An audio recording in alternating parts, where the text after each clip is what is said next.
I personally don't have any IRAs because I just don't trust someone that's $28 trillion in debt that they're not going to raise the taxes to cover that. And I don't really want to partner with the government any more than I'm already partnered with them, that they get a percentage of my income. And there's sales tax and consumption tax, and there's property taxes, and there's self-employment taxes, and there's, VAT taxes if you're in Europe, and there's, estate taxes. So there's already enough tax that I don't really trust deferral into a future that's unknown, uncertain, but we do know that they are deep in debt, right? And they're going to have to eventually do something about it. Money can be complicated. Let a nerd help you. We're here to demystify the complex nature of money by getting you answers from financial nerds and whiz kids. Welcome to Ask the Money Nerds, a weekly segment of the Wealth Labs podcast where we answer your most pressing money questions. Does it make sense to cash out an IRA right now?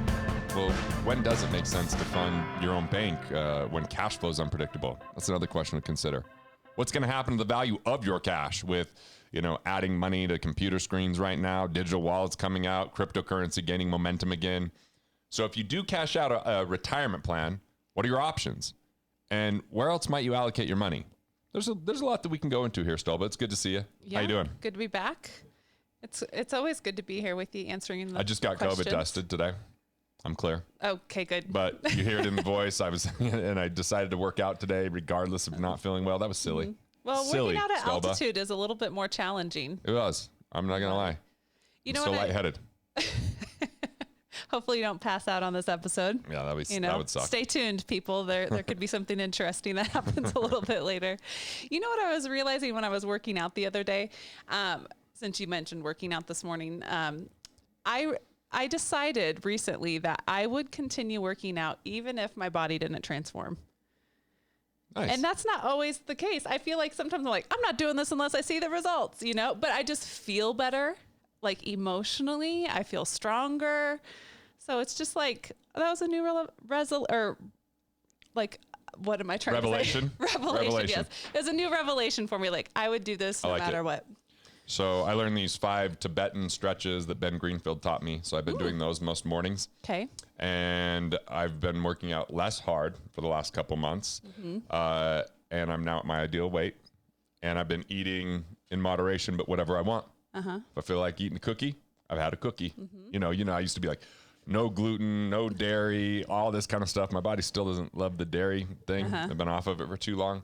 But I just decided I'm not going to judge the food so much. I'm just going to accept what's nourishing and discard the rest, as weird as this all sounds. But I think it was too much cortisol. I was getting stressed about everything and calculating everything. And it just created a situation that wasn't really useful. And then I did a little test with Wild Health, and they told me like some foods to avoid, but not many, and some foods to, do more of. And so, it's been nice. So I like this mindset of like, I think the body is this vessel, this kind of gift we have that we take care of. If we take care of it, it serves us really well. We don't take care of it, it starts to become something that we're forced to take care of versus having kind of the stewardship of. Yes. So here we are talking about IRAs and stuff, but a little detour with health. But the thing is, how similar is health to wealth? I think they're very similar. A lot of the same myths, a lot of misinformation, yes, a lot of confusion. Like there's no magic product in finance, just like there's no magic pill in health. Right. You can't do my workouts for me. I know. I can't, unfortunately. And there's some weirdos that would like to do workouts 24/7. I'm not one of those, but I do find that morning time having like the stretching. I'm listening to some audio books right now. I've actually been off of sports, which is strange for me. I used to listen to sports talk radio a lot of mornings without even watching the games. So now I've replaced that with some really cool, like spiritual based books and stuff that have been super helpful. And then I stretch and I jump on the rebounder, then I do a little workout. And today I did a 14-minute one that just hurt your booty. It hurt at 6,700 feet with a cold, but so yeah. Well, it sounds like, what you're saying is like you're in right relationship with food. Just like we need to be in right relationship with money. And so I think there's a connection there. So oh yeah. Should we get into Louise's question? Let's do it. Okay. Louise says, is it a smart idea to withdraw the total $86,000 in a retirement plan that I have to fund a whole life banking policy. He has $72,000 from an IRA and $14,000 in a Roth IRA. I was laid off due to COVID on May 1st and still unemployed, but my wife is doing well, so we're doing well. But since there's no penalty, it seems like the right thing to do based on what I understand from your teachings. So the question here, should Louise withdraw his money from his Roth and his IRA to fund a whole life banking policy? Well, if there's no gains in the Roth, he might be able to get that money out without not only no penalty, but no tax consequence potentially. So that's something to look into.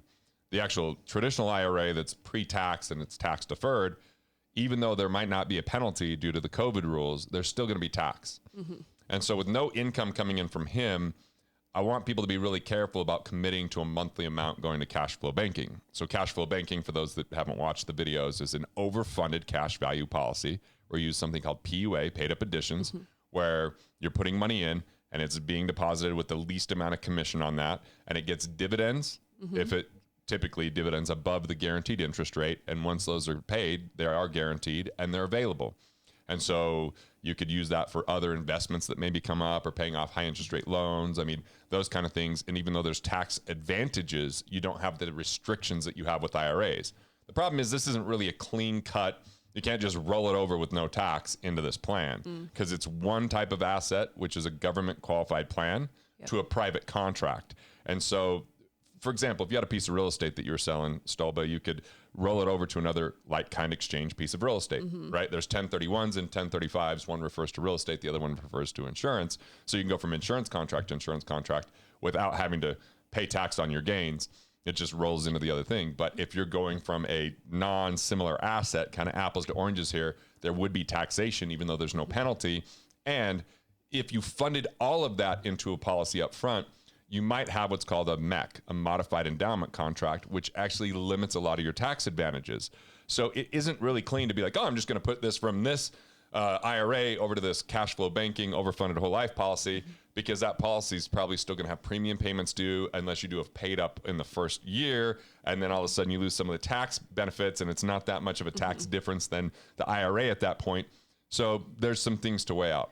Yeah. So when someone is establishing a whole life banking policy, there needs to be a consideration around the stability of their life and their finances, right? Are they able to make the payment for a year, 2, 3? How many years is it? You want to like really be thinking like you're going to be really comfortable, like ideally 7 years, but but you'll be okay if you've been funding a few years and there's months that you aren't going to pay anything into it because you do have some flexibility depending on the riders that you have on the policy. Yeah. You know, where you could do an automatic policy loan, or you could do, you know, a number of things where if you don't make that premium, but you've been overfunding, you're not going to like lose the policy. But the downside of a whole life policy that's overfunded versus a savings account is savings account, you can just stop funding it at any time. There's no consequence because there's no life insurance attached to it. With these plans, they have a baseline cost for the insurance.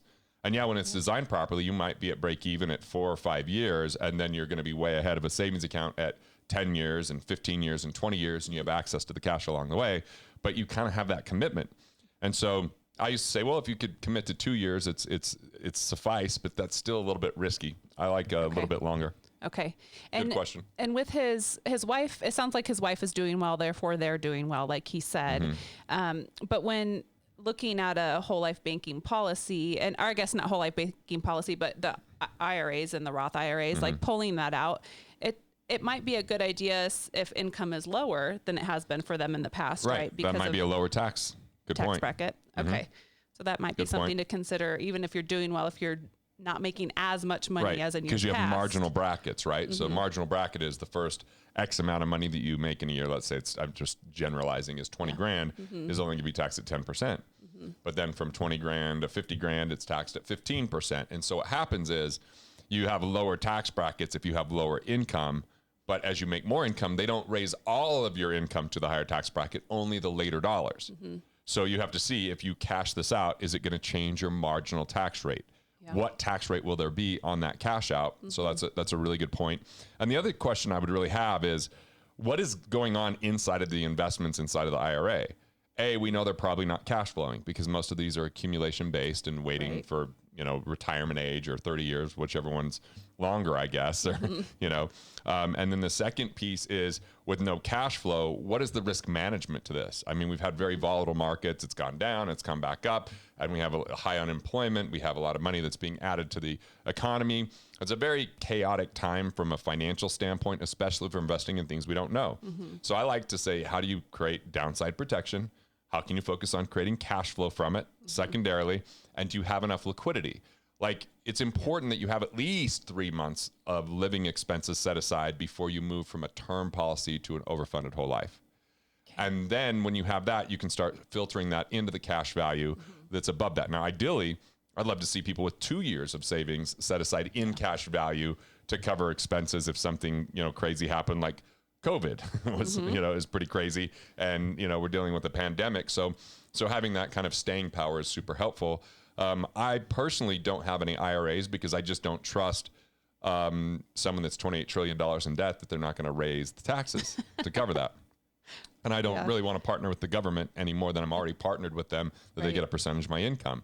And there's sales tax and consumption tax, and there's property taxes, and there's self-employment taxes, and there's, VAT taxes if you're in Europe, and there's, estate taxes. So there's already enough tax that I don't really trust deferral into a future that's unknown, uncertain, but we do know that they are deep in debt, right? And they're going to have to eventually do something about it, which is either ruin our monetary system or tax us more heavily. I'm not sure which one's going to happen first, but probably get taxed more heavily is what I would bank on. So that's why I don't have money in there.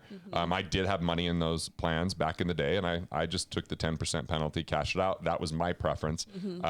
But I think it's, I think when you have $100,000, you can navigate the tax world a little bit better. Yeah. When you've got millions in there, it's a little harder to if you cash that out, you're in the top tax bracket for the majority of that money. So now what if the government starts raising tax brackets and you're sitting on that money and you're like, do I just let it defer into a higher tax rate? Because from 1944 to 1981, the tax bracket was above 50%. And right now we're at like 37.5, and there's talk about it maybe going up, but we've got the Senate and we've got Congress and, or the House, and we've got, a president. And so there's a lot of things happening there. So I think considering where would you invest it? Yes. Beyond just a whole life policy and what returns are you getting there? Because a whole life policy in today's low interest rate environment, maybe it's going to get 4% after, 5-7 years.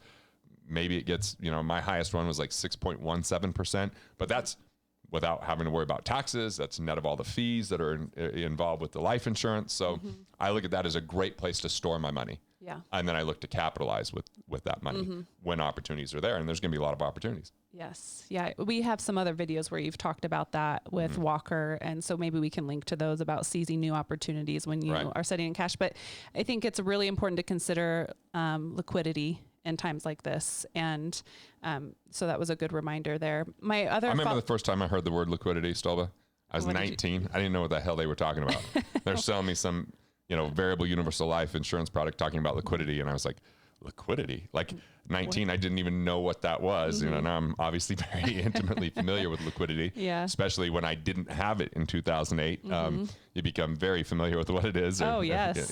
Yeah, definitely. One follow-up question that I have for you. How can someone achieve economic independence in this environment where the financial system is ever changing and it feels volatile and it feels very unpredictable, and we don't know what's going to happen in, months or years down the road? For far too long, I think that we've been trained and educated that we should trade our time for money.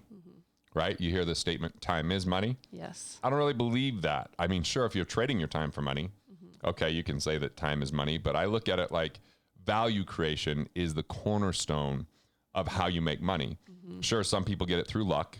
Some people get it through pillaging and through deceit and coercion. Yeah. And those are the exception to the rule, not the rule. Yeah, I agree. And so the key right now is what skill sets are going to matter that you can develop, right? Like I'm developing skill sets that I've never had before from an acting standpoint, from a comedy standpoint.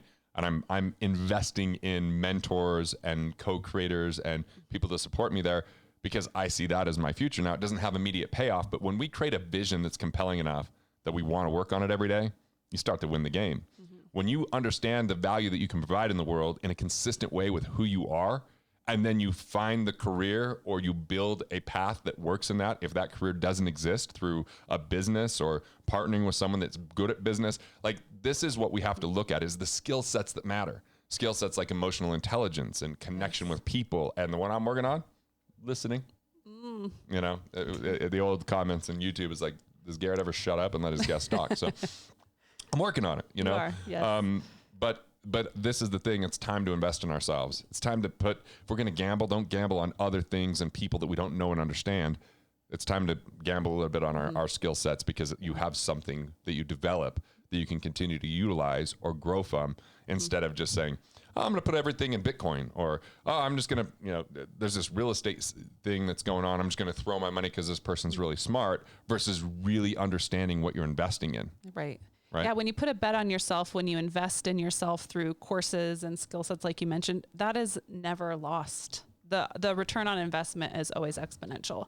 Like if you can foster better communication skills or, you know, get into coding or whatever it is, you know, like there are opportunities to really hone in on what you're good at, and that's never lost. And coding like CODING, not coding the drug, right? Yeah, coding like as in, just making sure. the digital space. Yeah, just making sure, you know, what kind of advice. But that's, you know, and this is financial intelligence that people are looking to have and say, what are my options? So these are good questions. You got to look at the risk assessment of what's actually going on with the existing assets. How can you create cash flow is another piece of that. Yeah. And know your investor DNA, like what investments make sense for who you are versus just diversifying into things you know nothing about and hoping for the best. For some people, it might be paying off loans because they don't know, or it might be taking a piece of that money and putting it into their own education, whether that's online education they're getting that isn't necessarily a school, it's specific to the skill that they're looking for, right? And I mean, I've spent more money every year since the year I left college in 2000 on my education than I spent in college because it was like, okay, like there's consistent amazing individuals that can totally unlock things in an accelerated path. So, and if you can't afford that, look for resources. There's tons of online resources. We give resources all the time to help people. So hopefully this gives some insight and help. Yes. Louise, thanks for writing in. We have a couple of resources to share with you and other listeners, cashflowbanking.com and billionairesmethod.com. Yeah, billionairesmethod.com is the book, What Would Billionaires Do? So it really dives into what cash flow banking is. Cashflowbanking.com is a website where you could schedule a certified specialist and they can actually walk you through and look at something specific to your situation and what would make sense and what the tax ramifications are and those kind of things. All right, now you know how to turn your thoughts into profits and build a life you love. Want to master your money? Want to figure out the things that you could do to improve your finances? Click here and check out more videos like this on Money Matters.